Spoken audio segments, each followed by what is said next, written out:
Hi guys, বাইরে একটা design হচ্ছে। এই যে স্ল্যাব ঢালা হচ্ছে, ডিজাইনের লেগে 1 ফুটের। এই যে হেল্পার দেখতে পাচ্ছ, মশলা দিচ্ছে। এই যে রং মিস্ত্রি কাজ হচ্ছে। এখানে রয়েছে একটা মিস্ত্রি, একটা হেল্পার। যে এগুলো গার্নি করছে টাকায়। এটা কালকে ঢালা হয়েছে।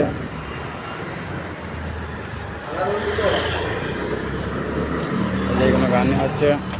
এটা হচ্ছে এই যে রং মিস্ত্রি রং করছে, প্রাইমার মারছে। এই যে লিফট চালাচ্ছে একজন, আর একজন ট্যাঙ্কিতে আছে। ট্যাঙ্কিতে একজন প্লাস্টার করছে, একটা মিস্ত্রি, দুটো হেল্পার। তারা দেখা এই যে চেন্নাই বসে বসে কাজ করছে, দেখতে পাচ্ছ হেল্পার।